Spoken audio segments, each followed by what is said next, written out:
এবার আসো আমরা এক্সটার্নাল সারফেসে ফিচার্সগুলো করবো। এটা আমাদের এক্সটার্নাল সারফেস, এটা আমাদের ইন্টারনাল সারফেস। তাহলে এক্সটার্নাল সারফেসটা কী বলো তো, তোমরা ধরলেই বুঝতে পারবে এটা কিন্তু খুবই স্মুথ, আর এই সারফেসটা দেখেই বুঝতে পারতেছো যে এটা খুবই কনভেক্স। তাহলে এটা হচ্ছে কনভেক্স আর স্মুথ সারফেস। আর এখানে একটা এমিনেন্স থাকে, দেখো এখানে একটা উঁচা জায়গা আছে যেটার নাম আমরা প্যারাইটাল টিউবারসিটি দিয়েছি। অর্থাৎ এই প্যারাইটাল টিউবারসিটিটা কিন্তু এই পাশেও থাকবে আর এই প্যারাইটাল বোনও থাকবে। তাহলে দেখো দুইটা প্যারাইটাল বোনের যে উঁচা জায়গাটা তোমরা পাবে, তোমাদের মাথায় হাত দিলে তোমরা ফিল করতে পারবে দুটা উঁচা জায়গা। এই দুটো উঁচা জায়গাকে আমরা বলেছি সেন্ট্রাল এমিনাস অথবা প্যারাইটাল টিউবারসিটি। এখন আসো এই যে প্যারাইটাল টিউবারসিটি, এটা কিন্তু আমাদের জন্য খুবই ইম্পর্টেন্ট, কারণ এটা আমাদের ভাইভাতে জিজ্ঞাসা করা হয়, এটার ইম্পর্টেন্স অনেক সময় এটা অসপিতেও আসে। চলো এটা ইম্পর্টেন্সটা দেখা যায়। প্রথমে এটা ইম্পর্টেন্সটা হবে ossification of the bones begin from this point. অর্থাৎ আমাদের এই যে প্যারাইটাল বোনের যে অসিফিকেশনটা, সেটা কিন্তু এই প্যারাইটাল টিউবারসিটি থেকেই শুরু হয়। তারপরে তোমরা বলবে it forms an important bony landmark, অর্থাৎ এটা একটা ইম্পর্টেন্ট বোনি ল্যান্ডমার্ক ফর্ম করে। 3 নম্বর পয়েন্টে তোমরা বলবে help in measuring the bread of the skull, অর্থাৎ স্কালের ব্রেডটাও মেজার করতে এটা হেল্প করে। 4 নম্বরে বলবে opposite to the this lies the centre from written and printed words sensory speech area, অর্থাৎ এটার অপোজিটে কী থাকে বলো তো, আমাদের ব্রেইনের রিটেন আর প্রিন্টেড ওয়ার্ডসের সেন্সরি স্পিচ এরিয়াটা থাকে। 5 নম্বর পয়েন্টে তোমাদের ইচ্ছা হলে বলতে পারো, না বললে সমস্যা নেই। ইট corresponds to the upper end of the posterior ramus of the lateral sulcus of the cerebral hemisphere।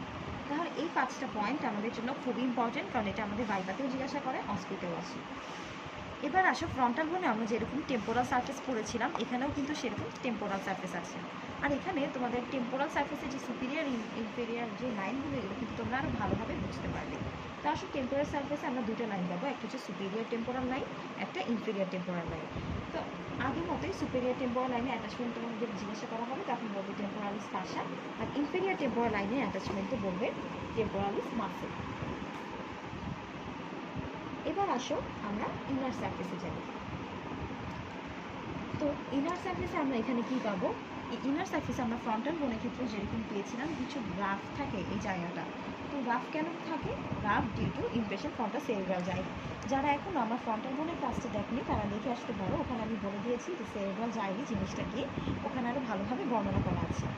তো এই যে ইমপ্রেশন ফর সেরিব্রাল জাইরির জন্য এই জায়গাটা কিন্তু রাফ হয়ে থাকে। তারপর এখানে কি বলেছে যে groups for middle meningeal vessels এখানে থাকে। আচ্ছা, group for middle meningeal vessels কোনটা? তোমরা এখানে দেখতে পারবে যে এখান থেকে কিছু গ্রুপ গিয়েছে আমাদের সুপিরিয়ার বর্ডার দিকে। এই যে গ্রুপগুলো যেগুলো এখানে দেখতে পাচ্ছ, তোমরা দেখতে পাচ্ছ কি না, এই যে এইটাও খেয়াল করতে পারো, এখানে কিছু গ্রুপ গিয়েছে। এই গ্রুপটাকে আমরা বলছি গ্রুপস ফর মেনিঞ্জিয়াল ভেসেলস। আর এই গ্রুপগুলো কিন্তু সবসময় খেয়াল রাখবে আমাদের অ্যান্টিরিয়ার ইনফেরিয়ার অ্যাঙ্গেল দিয়ে যাবে। হ্যাঁ, তো এই গ্রুপগুলো যেখান থেকে যাবে ওখান থেকেও কিন্তু তোমরা আইডেন্টিফাই করতে পারো যে ওই অ্যাঙ্গেলটা হবে আমাদের অ্যান্টিরিয়ার ইনফেরিয়ার অ্যাঙ্গেল। ঠিক আছে, তাহলে আমাদের অ্যান্টিরিয়ার হবে কোনটা? এই যে থিন জায়গাটা, আর যেখান থেকে গ্রুপগুলো গিয়েছে সেটাই হবে আমাদের অ্যান্টিরিয়ার ইনফেরিয়ার অ্যাঙ্গেল। তাহলে এখান থেকে যে গ্রুপটা গিয়েছে তাকে আমরা বলবো গ্রুপ ফর মেনিঞ্জিয়াল ভেসেলস, আর এটা যে অ্যাঙ্গেলটা এটা কিন্তু আমাদের অ্যান্টিরিয়ার ইনফেরিয়ার অ্যাঙ্গেলে যায়। আচ্ছা, তোমাদেরকে আরেকটা কোয়েশ্চেন করা হয় যে এই যে ওরা যে সুচারটা ফর্ম করে, এই সুচারটা কী টাইপের জয়েন্ট? তখন তোমরা বলবে সুচারটা হলো ফাইব্রাস জয়েন্ট। এটা বলার সাথে সাথে জিজ্ঞাসা করতে পারে যে ফাইব্রাস জয়েন্টের একটা ফিচার বলো, তখন তোমরা বলবে যে ফাইব্রাস জয়েন্টের কোনো মুভমেন্ট হয় না, এটা হলো ফাইব্রাস জয়েন্টের ফিচার। এবার আসো মরফোলজিক্যালি এটাকে আমরা কী বোন বলি? মরফোলজিক্যালি এটা ফ্ল্যাট বোন। আর এটা অসিফিকেশনটা কীভাবে হয় যদি বলা হয়, তখন বলবে অসিফিকেশনটা ইন্টারমেমব্রেনাস অসিফিকেশন হয়।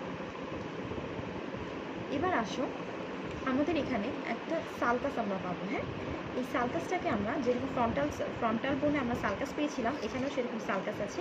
এই সালকাসটাকেও আমরা বলবো স্যাজাইটাল সালকাস। এই স্যাজাইটাল সালকাসের কন্টেন্ট কি যদি বলা হয়, তখন তোমরা বলবে সুপিরিয়র স্যাজাইটাল সাইনাস। এবার আসো ফ্রন্টাল বোনের মতো এখানেও আমরা কিন্তু গ্র্যানুলার ফোবিউলা পাবো। আর গ্র্যানুলার ফোবিউলাগুলো কি লজ করে? দে লজ অ্যারাকনয়েড গ্র্যানুলেশনস। অ্যারাকনয়েড গ্র্যানুলেশনসটা কি সেটা আমি আমার ফ্রন্টাল বোনের ক্লাসে বলে দিয়েছি। যদি এখনও না দেখে থাকো তাহলে অবশ্যই ক্লাসটা দেখে আসতে পারো। এবার আসো আমরা বর্ডারগুলো চিনবো কেমনে যে কোনটা কোন বর্ডার। আমাদের যে স্যাজাইটাল বর্ডারটা থাকবে, অর্থাৎ একটা প্যারাইটাল থেকে আরেকটা প্যারাইটাল যেই বর্ডারের মাধ্যমে আর্টিকুলেট করবে সেটাই হবে আমাদের স্যাজাইটাল বর্ডার। এখন স্যাজাইটাল বর্ডারটা আমরা চিনবো, কারণ আমাদের স্যাজাইটাল বর্ডারটা হবে একদম থিকেস্ট আর মোস্ট ডেন্টেড। তোমরা দেখতে পাচ্ছ যে এইখানে একটু খাঁচকাটা হয়ে আছে, এটাকেই কিন্তু ডেন্টেটেড বলা হচ্ছে। তাহলে দেখো অন্যান্য বর্ডারগুলোর তুলনায় কিন্তু আমাদের যে সুপিরিয়ার বর্ডারটা সেটা কিন্তু সবচেয়ে বেশি থিক আর সবচেয়ে বেশি ডেন্টেডেড। এটা দেখেই আমরা চিনবো যে এটাই হচ্ছে আমাদের স্যাজিটাল বর্ডার। আর এটা সবচেয়ে থিক হবে। স্যাজিটাল বর্ডারের সামনে সেটা হবে অ্যান্টেরিয়র বর্ডার। আর অ্যান্টেরিয়র বর্ডারটা কীরকম হবে বলো তো? অ্যান্টেরিয়র বর্ডারটা হবে থিন। এটা দেখো তোমরা ধরলেই বুঝতে পারবে যে এই পার্টটা কিন্তু থিন আর এই পার্টটা অর্থাৎ পোস্টেরিয়র পার্টটা কিন্তু থিক। তাহলে অ্যান্টেরিয়র বর্ডারটা হবে আমাদের থিন। আর এখানে একটা গ্রুভ থাকবে অ্যান্টেরিয়র অ্যাঙ্গুলার দিকে। এই গ্রুভটার নাম আমরা একটু আগেই পড়ে এসেছি। গ্রুভটা হলো গ্রুভ ফর মিডল মেনিঞ্জিয়াল ভেসেলস। তাহলে এই হচ্ছে আমাদের অ্যান্টেরিয়র বর্ডার, এই হচ্ছে আমাদের স্যাজিটাল বর্ডার। এবার আসো আমরা যে ফ্রন্টাল বর্ডার করেছি, ফ্রন্টাল বর্ডারের ইম্পর্টেন্স থাকে। ফ্রন্টাল বর্ডার ইম্পর্টেন্স তো